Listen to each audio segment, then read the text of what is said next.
Thank you so much for being here and for listening to me yap on Mompreneur Mastery. If planning your content and strategizing it still feels harder than it should, check out the Content Chaos Reset.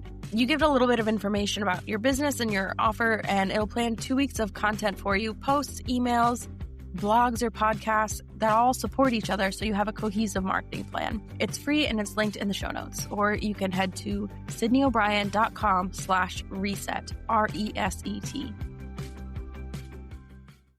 Today, I get to talk to Tracy. For anyone that doesn't know you, hasn't met you, can you give us like the quick version of how you landed in the anti-hustle business space and a little bit of your background? Version.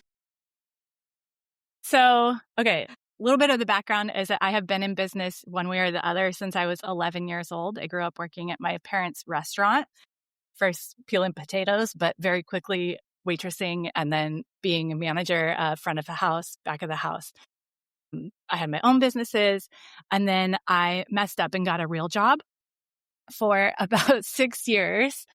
And that is really what made this business, because I was doing work I didn't really care about. I was good at it. I was basically a process innovator. I was going around to different teams and being like, what do we do here? Why do we do it that way? And making things easier to get done better, which is what I do here. But I had just had my daughter, Poppy, and when she went to daycare and started coming home sick all the time, and it was obvious that like I couldn't be there as much as they wanted me to. I could be there plenty to get the job done, or I could do the job at home, but like that's not what they wanted. So that wasn't working. And then obviously I also wanted to be with my kid.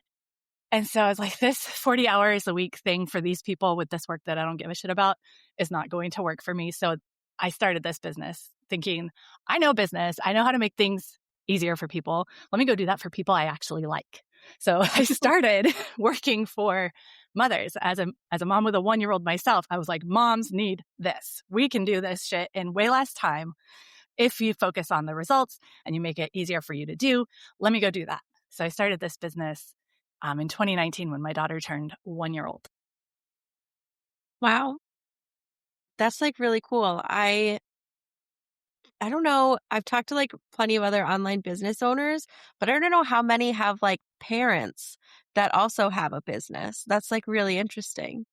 I feel like that was a huge part of how I knew how to do this and that I could do this. So, and I've written about this before, that like I watched my dad do what the fuck he wanted. I hope I can cuss. Sorry. Yes, that's fine. I watched him like enjoy his days, and I can very clearly see like him most you businessing the way that what he was doing. And then I saw my mom with a real job, miserable, talking about, I can't wait till I retire 15 years from now. I'm like, I don't want to live like that. So both having the skills from working at the cafe, but also just having that example and knowing you can just make it happen was definitely very helpful. Yeah, I can imagine. Because like I never would have considered starting my own business until like I accidentally did a couple years ago. Because both of my parents had like normal jobs. But yeah, I worked a couple of really weird jobs before I started my business. And I was like, I hate all of these.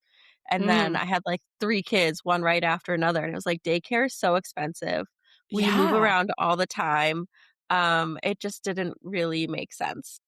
It doesn't work. So my friend Casey talks about the secret third option club, that like you started your business because you had to, because that work just was not working for you. And it sounds like that you might belong to. And I feel like I do too. Like I do feel like I was an entrepreneur at heart, but there was definitely like a crisis moment at which I realized I cannot do that work anymore. And I have since come to realize that I'm also ADHD. And I think, and maybe even on the spectrum, like there's a lot of sensory issues that I see now were part of why the 9-to-5 job was so hard, and like how everything that I'm designing here for this business is accommodating that. And like, I need that. I cannot have a real job after this, like never. Yeah, right. That makes A real lot job. of sense. I say that in quotes because this obviously is very important work. Yeah. But like the thing like most people consider like a real job, I guess. Yeah. Just out of the house. Yeah. None of that. And I love that you started working with moms, because I do the same thing. Like this is literally the Mompreneur Mastery podcast. Exactly. For the same reason. I was like, doing marketing. Like I was like, moms mom-owned business owners need the help, like, to reduce Yeah. what they're doing while still getting the same results. Exactly, exactly. We are for the same goal because, yeah, moms do not have time to be all the places. And really, you're not going to get results from being all the places, too. Like if you know the 80-20 rule, you get 80% of your results from 20% of your effort. And so we just trim off those other four things out of five things. You just don't do that. Focus on your thing. And then you'll have time to be a mom and you'll still be moving your business forward. What is like when you start working with a business owner, what is like the first thing that you recommend to them to kind of like trim the excess? Ooh, I love that question. So I always talk about like just putting up your antenna. And actually, this is what I'm writing my email about today. It's about just noticing, starting to allow yourself to notice the stuff you don't like doing, the stuff you really like doing, the stuff that's getting the best results, and literally just noticing first. But also, when you are my client, the first thing I'm doing is analyzing your personality tendencies, your like Clifton strengths and other typologies, and providing you with this most you biz parameters. So we also are like creating this lens for you to look at everything through, realizing, oh, that's so me. That is what like that's my goal of how I want to work. And that also helps you start noticing. That makes a ton of sense. I don't know that I have heard of like any other kind of business coach doing that kind of work. I haven't really seen anybody. Like I try not to. I'm, staying on my own page. So I Right. put little blinders up. But yeah, I haven't seen anybody else, especially because I use like a combination of different personality typologies. I think it is fairly unique. And like everything that I do in my business is very me because I'm all about Yeah. most do business. So it makes it easier for you to stand out among other people when you're doing things the way only you can do them. Yeah. Which is also really great from like a marketing perspective to like attract the right Exactly. people, like your Exactly. absolute perfect fit clients. Yeah, when you know and a lot of times my clients will be like, "Oh, that is a thing I'm doing? Oh, that is a thing that is special about me? I didn't realize. I thought, that sounds too easy. What?" But so when we name it and then you can intentionally talk about that stuff when you're talking about your offers, you're talking about why you designed the offer a certain way or who is the right fit for the offer or anything like that. That makes it so much more clear to your people that they are your people. And it makes selling so much easier and feel good too, Yeah. because you're just Yeah. connecting with the right people. Absolutely. I love that so much. I feel like people tend to kind of overcomplicate their like Yes. what they think they should be Yes. doing in their marketing and what they think they should be saying. Yep. And this is something I talk about a lot because everyone, like a lot of the like gurus you see will be like, oh, Good. hop on this trend, use this like hook that'll make you go viral instead of just like Hmm. say the thing that needs to be But said. then you're You just don't going have to to, blend in. If everybody's following that same guru and you're all making the same post, then that's fucking boring and nobody yes. wants to actually pay attention to that. My friend Hunter would talk about you're really good at listening. Good job, you. You are listening to the noise out there and understanding the messaging, but like, stop it because there's so many of those gurus. Everybody out there is going to be selling you their way to do it. And maybe it worked for them. But my whole thing is good for them. But let's find what's going to work for you. There is absolutely a combination of offers, of marketing and sales strategies, of how you work every day that is uniquely you and is going to give you the very best results. Hmm. Yeah. I love that so much. So you teach less is better, but a Hmm. lot of people that I talk to feel like all the work they're doing in their business is like equally important. Yeah. Where does someone actually start when they don't have like a ton of capacity? Well, the very first lesson in my course, Sort, Purge, and Organize, which is here's the process. If we're not going to work together, go through this process. The very first thing is to do a time budget exercise and literally look at what is all the stuff that you are trying to cram on your to-do list. And it will calculate for you, like, look, you're 58 hours over how many hours actually exist in a week. And so I think that starts you noticing. So Sort, Purge, and Organize is like we're cleaning out your to-do list just like a home organizer would do your kitchen cupboards, right? There's only so much space. And so what is going to go in those cupboards? And we have to pull everything out and see, especially what you want to be on the list before the things you have to do on the list, before the things that you're just doing by inertia. And you start to see what the space actually is that you have and what you want to go back on those shelves. And you can start trimming that way.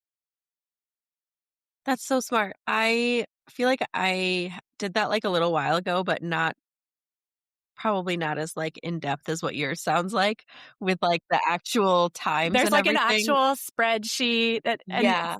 the fun thing is about my course is like you can do the spreadsheet or you can just maybe hearing that story just now or like conceptual spending some time thinking about it. Like, oh, I really did spend 5 hours on Instagram trying to go viral when I could have been taking a bath or reading a book or, something like that. If you can just Yeah. think through the process also, but like making sure that you are thinking about the things you want to do ahead of the things you think you have to do, that will help start realizing like what to actually spend your time on. Yeah. I feel like seeing the actual numbers too would be very like eye-opening. Like, Yeah. because Like I that know 58 I number spent, was like a real person. Like they yeah. said, Oh my oh my God. God, there's so many more Yeah. hours that I don't literally have in the day. Yeah. I feel like some tasks I just start doing them and then I get like way too sucked in and go on like side quests. Like, and I'm like, ADHD, is this actually helpful? hyperfocus. Yeah. But again, when you have your little antenna up, you'll start to notice, was that actually helpful? Do I need to do that ever again? I just noticed for myself the other day, there was a task that I had assigned myself, and it used to be something that felt good to me. But the last couple times, I was like, I don't want to do this. This sounds terrible. And I knew at that point from experience, because I keep my antenna up, that it meant it was going to take a long, long time. And I was like, ew, I don't want that. So then you think about, okay, what is it I'm actually trying to do? And what is the most fun way to do that thing? So I found a different way to accomplish the same task. And so you might do that as well. When you start noticing that you are falling into these like hyper focus, but like not the fun kind, then you go, why did I spend so much time on that? What else could I do to get at that, to achieve that same result? That's so smart. I'm definitely going to try that. I feel like I also do that with my kids when I try to get them to do things they don't like doing. So it makes sense. We're Like, let's just have a parenting dance party while ourselves we here. clean. Yeah, Yeah. exactly. Can you make it fun? What is the way that you literally would like doing this thing? But like only if it's something you actually want to do. Right. Yeah. That makes a ton of sense. So I know you mentioned the like personality, I can't remember the word you use, like I call them, quiz it like typologies, yes. Are there other ways that you help people find like their most you way of working in their business? sure. We do the most you biz parameters at the beginning, which, like I said, is like your Enneagram, your DISC, Gretchen Rubin's 4 tendencies, which is like how you can actually motivate yourself again to do the things once we've decided it's a thing that needs doing and it's the way you want to do it. Now we can actually like do the thing.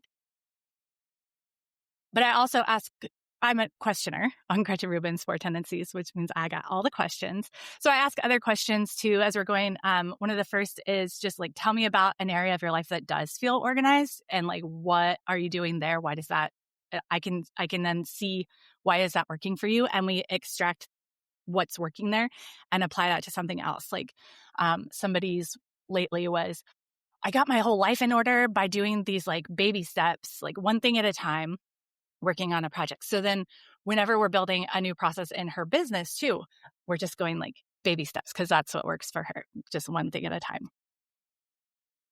And what else? I mean, I have some this or that's that we do to find your most you marketing and sales strategy.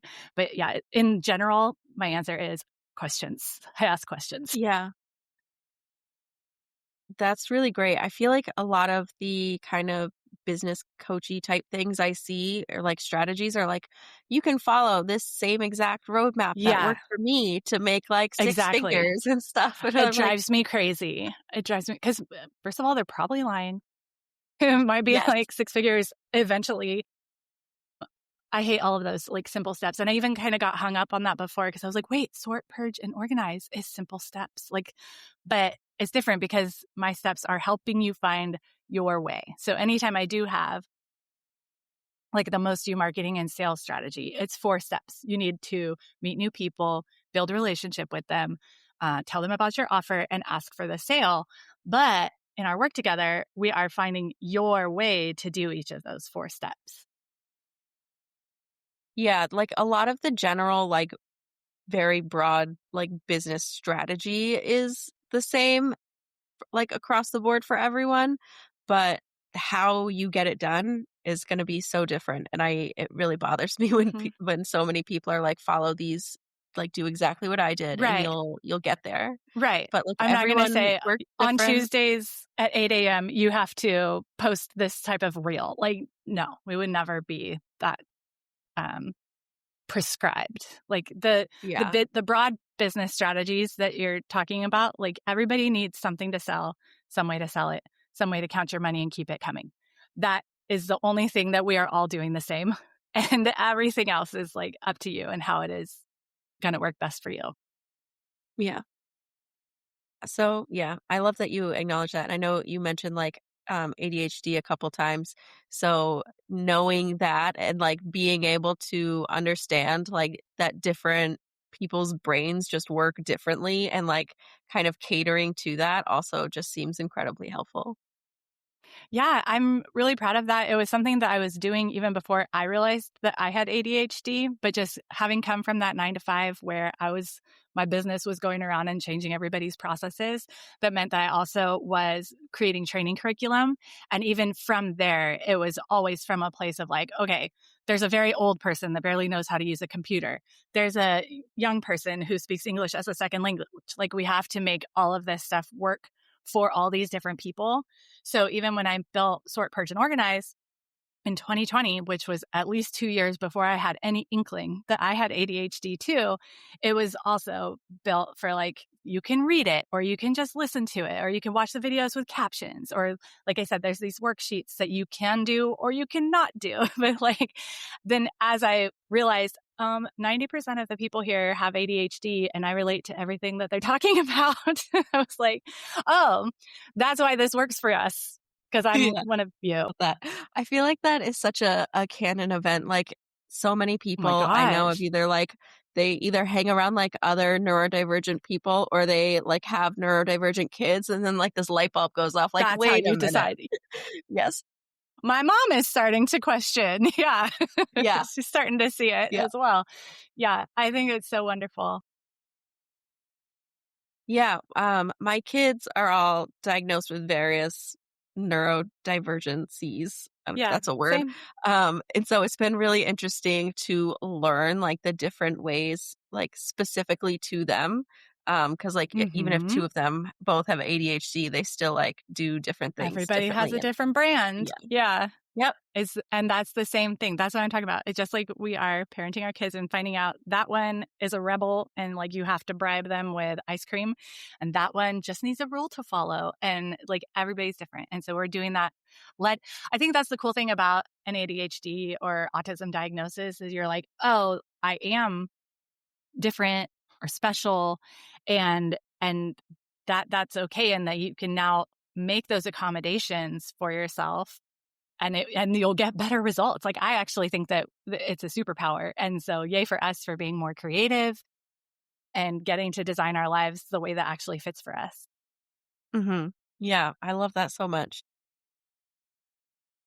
There are like so many relatable things from like being a business owner and parenting. I'm now realizing Oh as my we're gosh, talking, yeah. it's kind of crazy.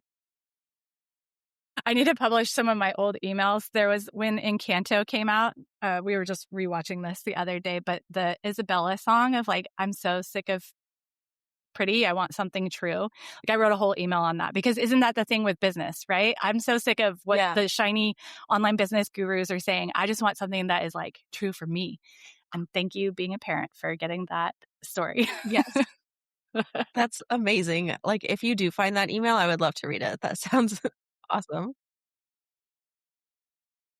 Speaking of icky business tactics, a lot of Oh, us yeah. were, and I recently was talking about this on a previous episode about like the way some of us who kind of hopped on into online businesses, we were taught like from like kind of celebrity entrepreneurs, like really icky kind of sales tactics.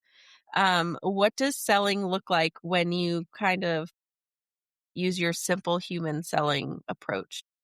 So glad you asked that. I think that's such a good question, especially for the people that came on in the 2020 era, because you're absolutely right. And those big names totally turned people off and made our good people like afraid of selling because you don't want to feel icky like that. So simple human selling came from going back to my Cafe Tracy roots. Like I remembered how I would sell pancakes and French toast. Like I was so good at selling at the cafe because I love this food and I love you and I want you to have a great breakfast, and like that enthusiasm and knowing everything about what's in the food, like that was what did it. And so when I tapped into that, I was like, really, that's just knowing the who, what, when, where, why, and how of your stuff, and then talking about that, like being the head at the waitress at the head of the table, saying like, "Welcome, how can I help you? I'll tell you." And like, if we can think of it from that angle, and remember that you are helping your person by talking about your shit, so that they know it's for them and they can buy it, like then that feels so much better. We remove the ick, and again, we're doing who, what, when, where, why, and how. So it's not, you're being clear. You're not being too cutesy clever. You're not trying to convince anybody or trick anybody into buying your thing. You're literally just talking about it so that the right people know that it's for them. I love that approach. I mean, we've all gotten like the gross DMs, Oh my like God. like of Yeah. the cold pitches, but also I've been on sales calls and I've talked to like lots of other business owners who have too, where they felt like super pressured to Yeah. say yes instead Yeah. of just being I yeah, I always suggest people go with the approach of like it's more like an invitation than like Yes. and like a conversation than like a pitch. Yeah. And you can come to it. You can still do it with consent. Probably the very first It was the first round of the Space You Want when it was spring of 2022. And this is the first time that I really felt comfortable selling and sold. Like it felt good and it worked. And I just started with, okay, who am I the most sure this is for? And I'm already real friends with this person because we have built relationship, step 2 of my most do marketing and sales. We have like an actual relationship. And so I just went to the DMs and I was like, hey, I think this thing is for you. Can I tell you more about it? So you're not like bombing them with all of this information, but just from a place of friendship, I think this is for you. Can I tell you about it? And she was like, yes. And I told her about it and she was like, yes. And she paid in 5 minutes. Like when you can make it just real and an invite, and no pressure, it absolutely works. And I'm almost 7 years into this business now. I'm still here. I'm making money. This does work. I'm seeing my clients, make more money than they ever did. And even just feeling more comfortable making those pitches, making those invitations, just talking about their shit and then finding that people say yes when you do it. Yeah, and the more you talk about it before the like invitation part, like the better it Uh-huh. is, like the better of a conversation it It's not is. a And surprise. then yeah, Yeah. and it also I love that you can have conversations beforehand with people as well about it before you even get to the inviting them to join or buy or whatever. So then it's less gross because I feel like the cold pitches are like the absolute worst. But if it's coming Yeah. from You're someone not you know going who knows you, Totally. yeah. You are not going to someone that you just found on Instagram and saying, knock, knock, want this thing. Cause you don't even know if you want that person to work with you. Yeah. Like you don't know yet. So that's why, we spend time meeting new people. But again, building relationship, either, maybe you do it through the DMs. Some people do it through a podcast. People listening to this are getting to know you and how you think about things. Maybe you do it through your emails. Like there's any number of ways to do that, build relationship. But yeah, it opens up the door then for when you start talking about your offer, maybe they're going to come to you and you don't even have to. But I do say like, be prepared to actually ask someone to buy the thing. Yeah. It's a little bit important if you want them to buy. A little. Yeah. Cause if you think about yourself as a shopper, sometimes you don't consider something because you don't know yet that it's for you, especially as we're still getting used to sharing the who, what, when, where, why, and how of our thing. And we're not really talking to it about it a lot. Some people literally don't know what it is, and they didn't even know that they should go find out. So you might have to say, hey, did you think about this? It's literally for you. Absolutely. I feel like, I've bought some things that I didn't quite know existed until someone actually told me about it, even though, like, I follow Mhm. them on Instagram. I honestly just, like, forget if read it, like, it's out of my head the next minute, You have to so say it so many times for even the people that you think are watching all the time to even hear about it. And even then, like, maybe they saw one blip and then they forgot, or they saw one detail about it, but they didn't hear the rest, or, like, you have to talk about it so much and go to the people. yeah, absolutely. And I feel like doing it that way as well, having, like, those more, like, relationships and authentic conversations leads to having, like, a better client experience, which is really great for them, but Yes. also for you because then you're also getting, like, good reviews, you're getting, like, referrals, so it's just helpful all around. Well, and that's another reason not to do the high pressure or manipulation kind of selling, because if you do trick someone into buying your thing, then maybe it's not for them and they're going to have a bad time. And you don't want that either. So yeah, when like I have been very patient when sometimes I would know, I know you could use this thing, I would be like, come on, friend, I know you could do it. But it wasn't the right time for them.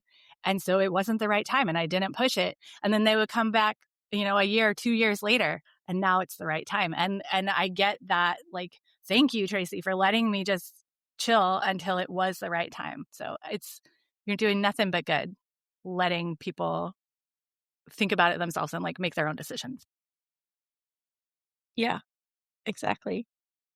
Now, if someone is listening right now and they wanna make one change this week that would make a pretty big difference in their business when it comes to, like, making it less hustly, what do you think that one change should be? What I want it to be is just literally say no to the thing that you hate the most. Just stop doing it. Just pretend it's the first week of the pandemic and watch Tiger King instead. Like, you don't have to do the thing. Stop doing it and see what happens. I think Yeah. that would be my favorite. I'm gonna try that, actually. I will let you know Okay, how it I wanna goes know. because, like, Yeah. yeah, 'Cause I I think love you that. can. Because if it's something that you, like, are so not into, it's probably not getting you the results that you're looking for anyway. It's probably clogging up your space, your time, your energy for something that you could spend on something that would work better. So just by saying no to that thing, you're gonna be able to go do something even better. Mhm.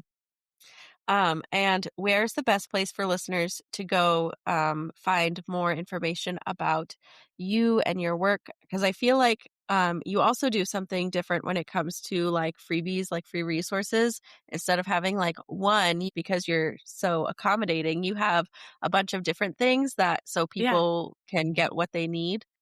Can you tell us about what exactly. they can find in there? Yeah, I have a freebie library, which is funny because I'm like, less but better, but then also here's all this stuff.